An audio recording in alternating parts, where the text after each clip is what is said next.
As a living room filmmaker, I've noticed that I need lots of gear to appease my lusts and desires for techie blinking lights, and I need lots of lenses, and I've learned a couple things along the way.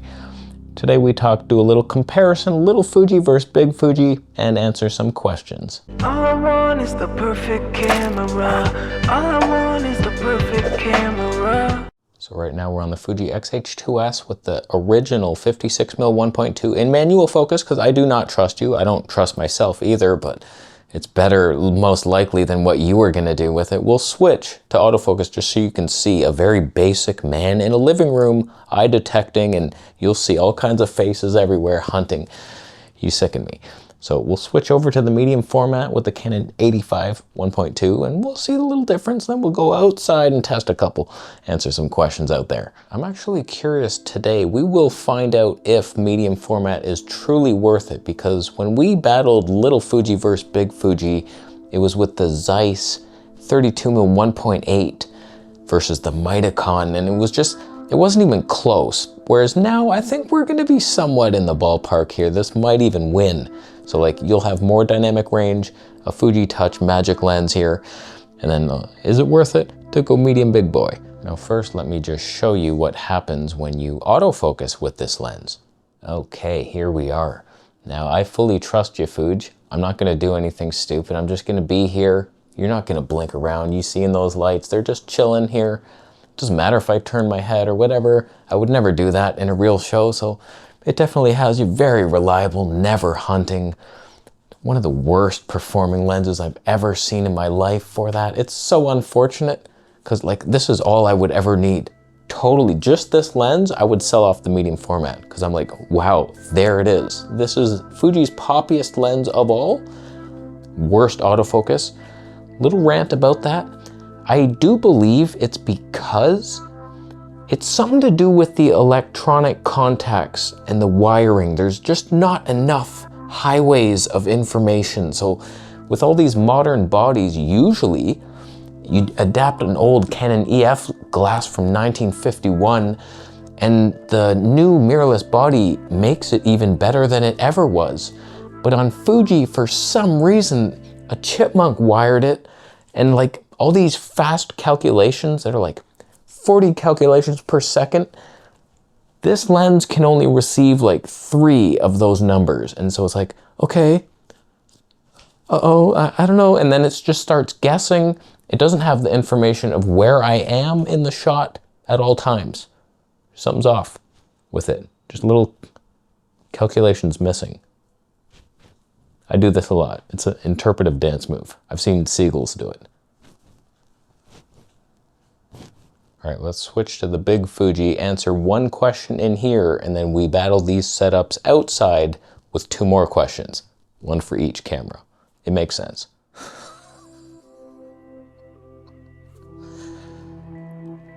I don't know, man. It's a thing of beauty, this thing, but there is some weird coloring. I find I have to tweak it as if it was a Sony camera. I'm like, oh, that's a little green. This is weird, okay. But like once you get it, there's a rich saturation with the medium format that just doesn't belong. It's so beautiful. There's nothing you can do about it. But the autofocus, I much more trust this with a Fringer adapter and an old EF lens compared to that 56mm. Like I can totally in confidence just be here. I somewhat trust it even in nature, barely. But like my problem is the manual focus is hard. It's probably going to ruin our lives today. Somehow, when I set the focus, by the time I press record and walk back, something shifted and it just keeps effing my life. Okay, let's answer one question and then we go outside, see the 3 pop battle. Hey yo, you studied a lot of lenses instead of girls, so what is the best 50mm? I will choose a camera body after this. I'm after the best of the best. Nikon 1.2, 50mm G Master 1.2, Canon RF 50, Panasonic 1.4. Oh God, were you raised by groundhogs? This is the worst question. It's like asking, what's the best cake? Is this motor oil flavored one good, or should I get asbestos, the asbestos sprinkles on top, or maybe like goat vomit? Like who? I thought we were talking about nice things here. You know my life. Why do you choose 4 of the flattest lenses on Earth in history? It's funny because I suggest you find your dream lens and then you dive into the system. The lenses you mentioned, those are lenses I would leave a system because they exist. They're so flat and modern and sharp. But like, whatever, forget he even talked to us right now. What are the best 50 mils for each system? So for Nikon Z mount, you got the 50 mil 1.4. That has some character and pop, plenty sharp enough for your jabron ass. When it comes to Canon RF, you're adapting the EF 50 mil 1.2. Boom. If it's Sony, Zeiss 55 mil 1.8, or you could get the Zeiss 50 mil 1.4 if you need that slight edge on the Tonis, but much heavier, more expensive. Boom. Panasonic, you're also adapting the EF 50 mil 1.2. If I had to choose, I'm going into a system for one of those lenses that I just mentioned. God help me. I do believe it's a little battle between, I mean, my favorite of all those, Canon EF 50 mil 1.2. It's the best, it's the softest, most pleasing for the face, and just the glory pop is ours. Autofocus is good, much cheaper than the others, not necessarily. If you weren't doing that with your adapter, I would be leaning hard into that Zeiss 55 or the Nikon. So like you're picking your Sony versus Nikon universe. Sony skin tones, you can get by. It's not the worst thing I've ever seen. Look back at old videos, it's like, okay, it doesn't look that bad, but there's always some kind of shift. A magenta shift, I think I overcorrected the green skin tones, but if you work with it, okay, Sony's very reliable and you have autofocusing Zeiss glass. That's a winner combo right there. But Nikon's coming on strong. They're not as polished, not even close. The stabilization, no. Autofocus, not even close. But Nikon Touch with the red RAW and the red LUTs and all this stuff. Cool filmmaking stuff, tools, waveforms, shutter angle. Oh wow. You're a video guy, right? I swear to monkey hell. Wow, that was close. So that's what I would say. Zeiss 55, boom, you're done. Pretty cheap. You can find it quite cheap. I bought mine for like $870 Canadian, and then I see, oh, we're selling them now for like $450, $500. Cool. So like they're pretty cheap now. And just to humor you, the G Master 51.2 would be the lightest at least. Flat bullshit, but at least it's smaller than the others. The Panasonic's a giant. Nikon's even bigger. Don't quote me on that. Let's go outside. Oh, hi, user error. Nice to meet you. You're not actually welcome here today. I've prepared ahead. I'd like you to meet my friend. His name is the Third Tripod. Yeah, that just happened. So, I do believe I'm going to be in focus now, and I can ground safely on the rocky sand shores of my people. So we got 2 questions to answer. Yes, the medium format boy is on the right there. He's filming too. Just relax, you'll come in soon. But this is the XH2S with the 56 mil. I have these internal debates. This is obviously well more than anyone would ever need. For a shot like this, it's like, oh my God, the pop, Fuji colors, the lake, the blues. Like, you can't mess with Fuji greens and blues. It's the only reason I reach to you beyond Canon. Because Canon's, I don't know, a little yellow on those greens, little cyan in the blues, or purple even. It's like Sony purple. It's not right. Whereas this is amazing, and it's so light. Is it really worth getting the medium format? Are we seeing that? Is it really worth it to have this? Like, oh, that is better. I don't know. Like, I looked over the studio stuff, and the 56 mil for some reason was like pretty perfect autofocus. It actually worked. There was only one part really where it was hunting quite a bit, but I messed up my line anyway, and so I started over and then it didn't hunt. So I got lucky there. It does hunt sometimes, a lot. It would hunt right now, and it's not even worth bringing. But I would love to not have to bring 2 of these setups and stop with these damn comparisons and just bring my tiny little Fuji over there. Look at us. Come on. Like, this is so heavy when you're bringing 2 setups, especially when one's medium format and 3 tripods now. That ain't right, man. So like, imagine just 2 little tripods and 1 setup. I'd fly anywhere. All right, first of the 2 questions. Contax Zeiss Distagon versus Zeiss Otis. What are your thoughts? Sorry he wasn't more interesting for you. So as we're witnessing right now, I'm likely overexposed. I forgot to even compensate for that, but I exposed for the sky, and then I realize I'm blasted in the sun here, likely clipping, whatever. But the point is, we could be witnessing magic, glory, and it's because of the old lenses. Zeiss is no different. All their older lenses are better, simpler element count. Like you saw, they just announced their comeback, and it's like, oh, we're back.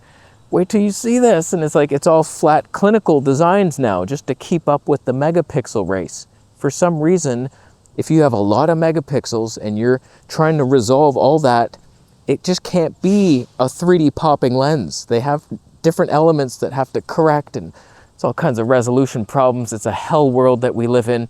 You saw the 8K versus 6K video where I'm crying in my sleep saying like, why are we doing this? Just go for perfect 1080p already. Blackmagic OG Mark II, come back. So one lens I debate getting sometimes is the old Zeiss Distagon 35mm Tony 2. It's an angry photographer favorite, and I've never tried it. I had the 35mm 1.4. It's actually better technically. It's just, it is bigger, and it had fungus in it, so I sent it back. I had that on the OG.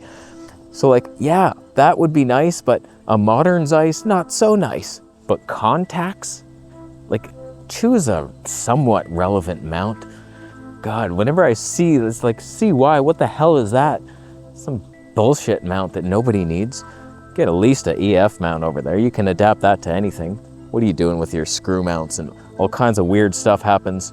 That 75mm TT Artisan, glorious lens, but it was like M42 screw mount. No thank you to that. There's birds, seagulls of love. Who on the camera you prefer, which? But if you're ever debating 2 lenses, okay, you're looking at them. Most likely, go with the one that was made first, because whatever improvements people are making, they're not improved at all. So like EF lenses, always the Mark I is better. And then they changed the coatings, they add more elements, and it's sharper and sharper, more expensive, heavier. No thank you to that game. We're done with you. Oh my God. Thankfully it's a Huawei phone, sandproof. I shouldn't do this. We've seen the glory. Hopefully I was in focus for some of it. Let's switch to autofocus just to see what happens to our lives. Okay, I do not trust either of you right now. Not 1 second am I trusting any of you. Oh man, what are the odds? The odds are so bad. Canon, I trust. Sony, I almost trusted. The Zeiss lenses would go haywire, same problem. I don't get what it is about certain lenses just start hunting. Like it makes no sense. It's not a speed issue. The motors have nothing to do with it. It's a reliability, it's a decision in the lens. That should only be camera decisions. It shouldn't be a lens making. It's not like you're a couple deciding where to go for a vacation. Come to Canada in December, it's wonderful.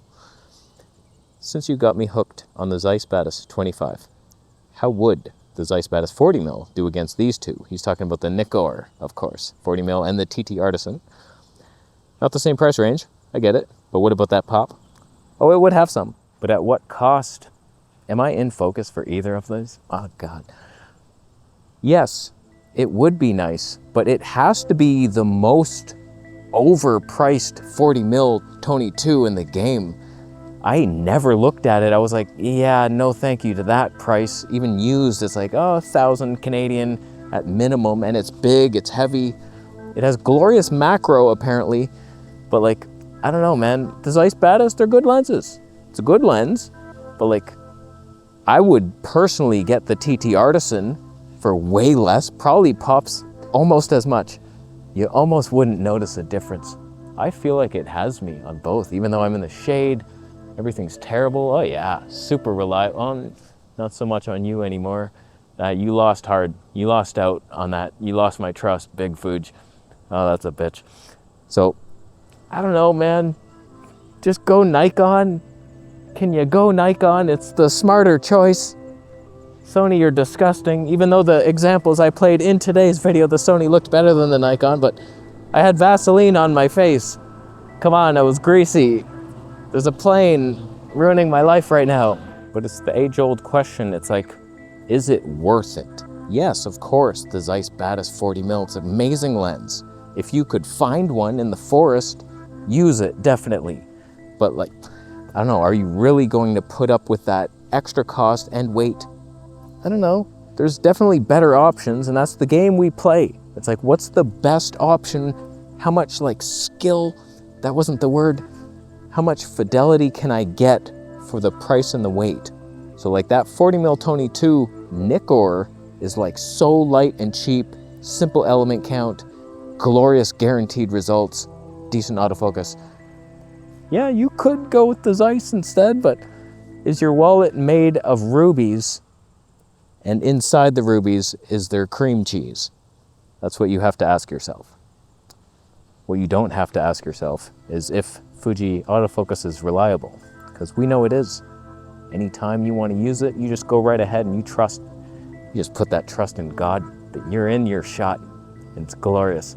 I was going to stop these down at some point, but I never did. So I'm going to make a video on my Vegetable Police channel, probably with the big Fuji, stop down, and then just, there's the glory of that scene. Oh man, go subscribe. So who won the battle today, my friend? Am I overexposed? Am I getting a sunburn on the left side of my face? Autofocus is not needed ever, unless it's Fuji designed. Bitcoin can be donated. I could leave now. You could subscribe for more. You know what I'm saying?